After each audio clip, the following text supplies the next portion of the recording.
I've never really enjoyed this pandemic, but now I'm glad we called it COVID-19 and not the bloody flux. The show starts out with Roger preaching a great sermon and everybody enjoying it, and then they notice that a family's been missing. They go to check on them, and they have, bloody flux. Smells awful because they've all got dysentery. It's bad. People are dead. People are dying. And Claire starts helping everyone. She just gets right to work, but of course, this is a plague going through a little town. Everybody gets sick, and people are dropping like flies. And eventually, we see that Claire has come down with it. She has fevers and chills for days. She has delirium. Malva comes over to take care of her, and she's talking everybody around and just seems her usual helpful self. Plus, I always just figure she wants a break from her dad and weirdo brother.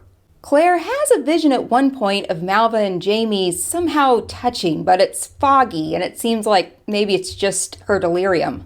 Finally, Claire comes through and Roger is sitting by her bedside when she wakes up, and she realizes that her hair is gone. Apparently, at one point while Roger and Bree and Jamie were gone, Lizzie and Malva decided to cut off all of her hair because they thought that's what solves fevers. I hope the fact that Claire recovered a couple days later didn't reinforce the idea in their minds that it actually worked.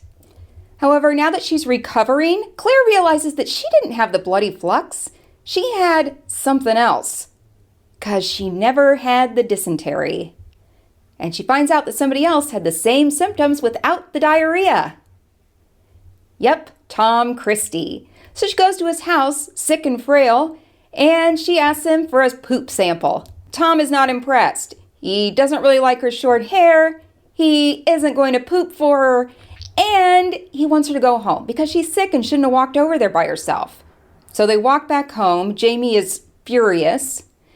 And then a few days later, Tom Christie is back with his son and his daughter and says that she has something to say just to Jamie. And he's like, she can say it to me and Claire together. And when finally Malva starts talking, she claims that she is pregnant with Jamie's baby. Come again? She goes through this whole tale. Jamie denies it. Claire runs away because she's shocked. And Jamie doesn't apologize for something he didn't do. And Claire's like, I know you didn't do it because you wouldn't let go of a child that had your own blood. But the people in town do believe it. Even Bree kind of questions it to Roger because of what her own dad had done with his infidelities. Jamie and Roger go off together to decide who's going to represent North Carolina for the Constitutional Congress. Jamie had kind of wanted to do it, but word got out about his indiscretion with Malva, and so nobody wants him.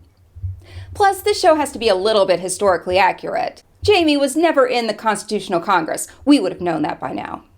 Claire's having more delusions from her addiction to ether. So how does she help it? Another dose of ether.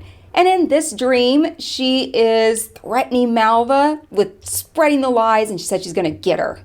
Then when she wakes up, she decides to walk out to the garden, and she finds blood and Malva with her throat cut. She tries to save the baby, but it's too early. It just isn't going to work. Hopefully next week, things get better, or we at least find out who did this to Malva. At least we know Jamie didn't make her pregnant.